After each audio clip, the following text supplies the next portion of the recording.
Bob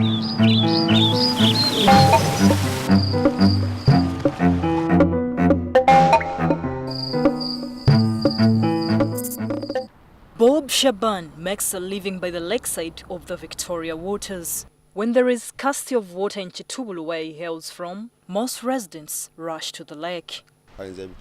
They find the water close to the shore dirty, so I take off my shoes and get it for them from a distance.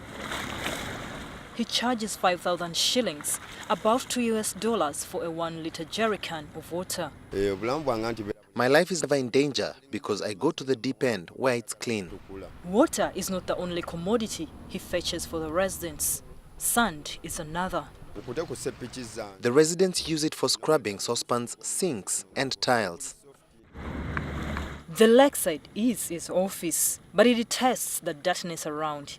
Some call this part of the lake Lake Kitubulu because it is in their area and most rely on it for water. For some it is a second home, even when environmentalists fear that their activities could destroy it. They should draw water through pipes and wash and then hang their clothes, but they shouldn't wash from within the lake. Lake Victoria, being one of the largest lakes in the world, has a protection zone of 200 meters. The understanding is if you wash from the 200 meters away, the water you pour should be sieved by the wetland that is there naturally to protect the lake from waste reaching the lake. Some do fish, even when the result is this: catching immature fish. It is practically the only beach area open to the public at no cost. However, over the years, it has become environmentally unfriendly to its users, who nevertheless are still loyal to it.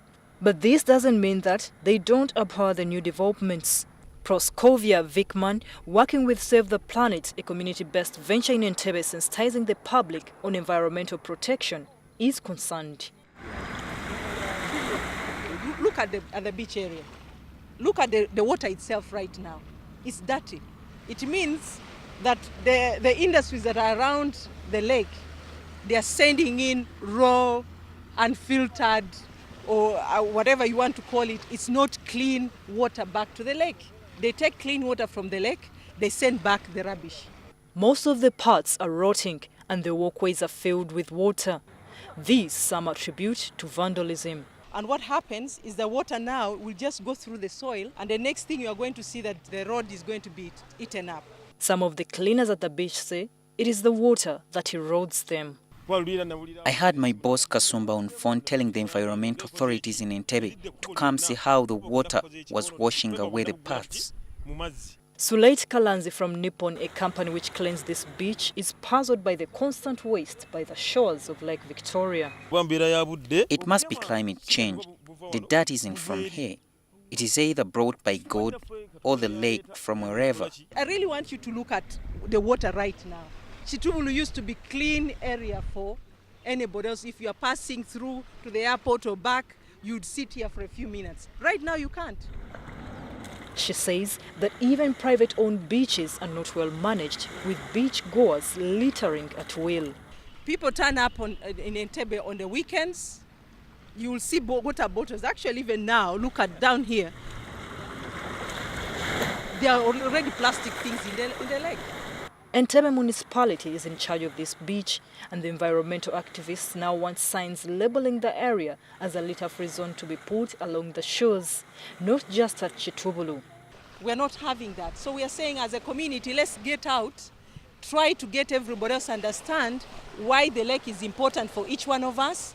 This channel takes dirty water straight into the lake, and some stagnate along the shores, forming their own pattern. Smaller ponds have started forming by Victoria. We called the environmental officer. They told us, yes, when it smells and when the water is dirty, it means there's pollution. Wash off and silt from the surrounding areas. The lake shore of Victoria is highly populated. It's one of the most highly populated lake shores in the world. To make matters even worse, on top of the filth that is always around the edges of the lake, the water hyacinth is also starting to eat its way onto the waters. Uganda has been battling this aquatic weed, the water hyacinth, for the past 2 decades. Its impact can be severe.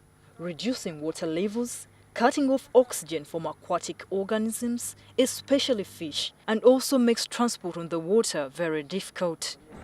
Already, the shores of what residents here call Lake Kitubulu are giving out a foul smell. Florence Nalimba, NTV, EcoTalk.